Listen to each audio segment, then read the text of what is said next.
హైదరాబాద్ శివారు మోకిలా అంటేనే ఎకరం భూమి ధర 100 కోట్లని, గజం ₹1,00,000 ప్రభుత్వాలు ప్రచారం చేస్తున్నారు.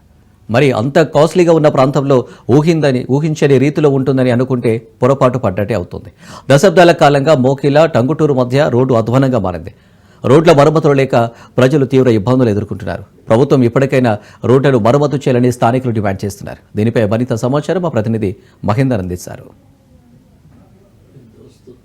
హైదరాబాద్ విశ్వనగరంగా వ్యాప్తి. మరోవైపు హైదరాబాద్ లోనే కొన్ని ప్రాంతాలకు ఒక ప్రత్యేక గుర్తింపు కూడా. మరోవైపు అంటే గచ్చిబౌలి ఈ ప్రాంతం ఇప్పటికే అభివృద్ధి చెందింది. గచ్చిబౌలికి అనుబంధంగా మోకిలా అనే గ్రామం ఇప్పటికే HMDA లిమిట్ లో దాదాపు ఇక్కడ కూడా ప్లాట్ ₹1,00,000 గజం చొప్పున అమ్మి కూడా దాదాపు ఒక క్రెడిబిలిటీ కొట్టేస్తుంది. మరి అలాంటి ₹1,00,000 గజం పోతుందంటే మరి ఆ ప్రాంతం ఏ రకంగా ఉందో ఊహించుకోవాలి, మరి ఏ రకంగా ఉందో కూడా వాస్తవాలు తెలవాలి. మరి ప్రస్తుతం మోకిలాలో మనం ఉన్నాం. మోకిలా తాజా పరిస్థితులు కానీ అసలు అంత మేర ₹1,00,000 గజం పలుకుతుందంటే ఏముంది ఈ ప్రాంతంలో ఉన్నట్టుగా ఆసక్తి అయితే ఉంటుంది. మరి అంత మేర ఏముందా అని చెప్పేసి ఈ ప్రాంతం తిరిగితే మాత్రం అనేక సమస్యలు, అనేక డొల్లతనాలు కూడా బయటపడుతున్నాయి. దశాబ్ద కాలంగా బీఆర్ఎస్ పార్టీ అధికారంలో ఉంది. ఇప్పుడు కాంగ్రెస్ పార్టీ దాదాపు 2 సంవత్సరాలు అవుతుంది అధికారంలోకి వచ్చి. కానీ తమకు దశాబ్దాల కాలంగా ఉన్నటువంటి సమస్యలు తీర్చడంలో మాత్రం పాలకులు అలాగే అధికారులు ఎవరు కూడా పట్టించుకోలేనుగా వాపోతున్న పరిస్థితి. ప్రస్తుతం మనం మోకిలా టంగుటూరు ఈ రహదారి, ప్రధాన రహదారి మధ్యలో ఉన్నాం. మరి ఈ రహదారి చూస్తే మాత్రం ప్రపంచంలోకి ఇది ఒక వింత అన్నట్టుగా కనిపిస్తుంది. ఎందుకంటే ప్రధానంగా ఎవరైనా రోడ్లు వేసి బ్రిడ్జ్ చేస్తారు,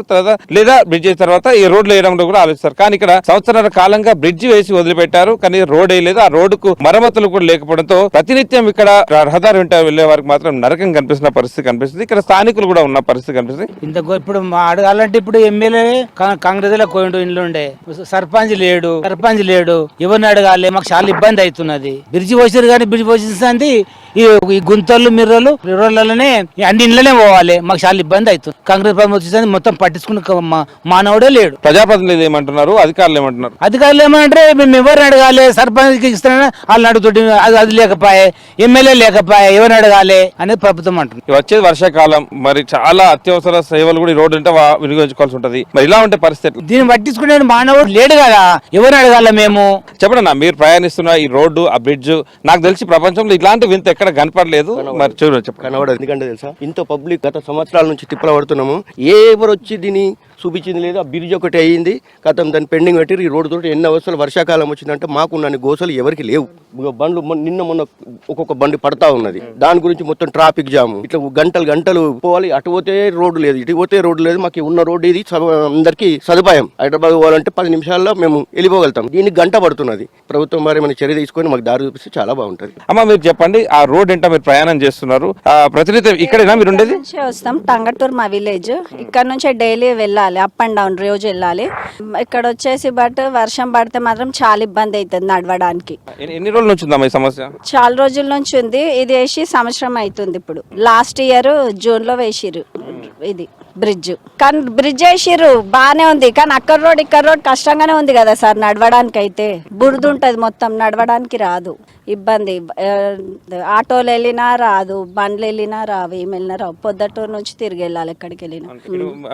చుట్టుపక్కల గ్రామాలకు వెళ్ళాలంటే ఎంత దూరం అవుతుంది? అటు నుంచి ఇటు నుంచి 3 కిలోమీటర్లు అవుతుంది. ఇక్కడ నుంచి మోకిలకు వెళ్ళాలి, టంగటూరు నుంచి 3 కిలోమీటర్లు అవుతుంది. మీరు చెప్పండి, రోజు ఈ రహదారి గుండా మీరు ప్రయాణం చేస్తుంటారా? ఇక్కడ నుంచి ప్రయాణం చేస్తుంటాను. బ్రిడ్జ్ ఒకటి మంచిగా ఉన్నది, కానీ తర్వాత అక్కడ ఇక్కడ రోడ్లు మాత్రం మంచిగా లేవు. బాగా గుంతలు ఎక్కువ ఉన్నాయి. వాన పడ్డప్పుడు బండి స్కిడ్ అవుతా ఉంటది. ఇక గుంతలకు మొత్తం 4 శాఖలు పోయినాయి. బండికి 4 శాఖలు పోయినాయి. అటే నడిపిస్తుంది. ఇక రోడ్ మంచిగా ఉంటేనేమో సాఫ్గా పోయి రావచ్చు, కానీ ఇక బాగా వర్షం పడినప్పుడు స్కిడ్ అవుతా ఉంటుంది బండి. బురద ఎక్కువ ఉంటుంది, మాకు గుంతలు కూడా బాగా పడుతుంది. దానికి చాలా ఇబ్బంది అవుతుంది. ఇంకా బాగా వర్షం పడినప్పుడు మొత్తం చుట్టూ తిరిగి రావాలి, శంకర్పల్లి నుంచి, లేదంటే అక్కడి నుంచి రావాలి. హైదరాబాద్ కు చిన్న పని ఉండాలన్నా కూడా ఇక్కడ ఏదైనా సరే ఏ పని చేసుకోవాలన్నా ఈ రహదారి అంటే వెళ్లాల్సి ఉంటుంది. లేదా హైదరాబాద్ వెళ్ళాలంటే మాత్రం అటుగా తిరిగితే 18 కిలోమీటర్లు, ఇటుగా తిరిగితే 8 కిలోమీటర్లు తిరిగి వెళ్లాల్సిన పరిస్థితి. ఇక్కడ ఏదో యుద్ధ ప్రాతిపదికన విజయిత చేశారు, కానీ ఇక్కడ ఇటువైపు రెండు వైపులా రోడ్లు వేయకుండా అలాగే వదిలిపెట్టారు. అడిగితే మాత్రం తమకేం పట్టనట్టుగా కూడా ఇటు అధికారులతో పాటు పాలకులు చెప్తున్న పరిస్థితి కనిపి. మరి ఓవరాల్ గా ఈ రోడ్డును వేస్తే తప్పితే మాకు ఒక శాశ్వత పరిష్కారం అనేది దొరకదు అనేట్టుగా ఇక్కడ గ్రామస్తులు అయితే వాపోతున్నారు. మరి ఇప్పటికైనా వర్షాకాలం వైపు ఉంది, మరి రోడ్ ఎంత అత్యవసర సేవలకు ఏమైనా ఏమైనా ఉంటే మాత్రం తీవ్ర భంగం కలిగే అవకాశం అయితే కనిపిస్తుంది. అంటే అంబులెన్స్ వెళ్ళాలన్నా కూడా చాలా వరకు కూడా చేయాలన్నటువంటి పరిస్థితి ఉన్నటువంటి కనిపిస్తుంది. సో ఇది ఓవరాల్ గా ఇప్పటికైనా మోకిలా ఇటు టంగటూరు ఈ గ్రామంలో ఉన్నటువంటి ప్రధాన సమస్య ఈ రహదారి సమస్య. దీన్ని త్వరితగతిన తీర్చాలన్నట్టుగా కూడా వీరు ప్రభుత్వాన్ని అయితే ఆదేశిస్తున్నారు. వైపు స్థానిక ఎన్నికలు కూడా వస్తున్న నేపథ్యం, మరి స్థానిక ఎన్నికలకు వెళ్లే ముందు స్థానిక సమస్యలపైన దృష్టి పెట్టాలి. మరి ఏ మొహం పెట్టుకుని మా గ్రామాలకు వస్తారో అనేటట్టుగా కూడా గ్రామస్తులు వాపోతున్న పరిస్థితి. ఇది ఓవరాల్ గా మోకిలాలో ఉన్నటువంటి రోడ్ల దుస్థితి. కెమెరా పర్సన్ అమర్తో మహేందర్ రెడ్డి, మోకిలా, హైదరాబాద్.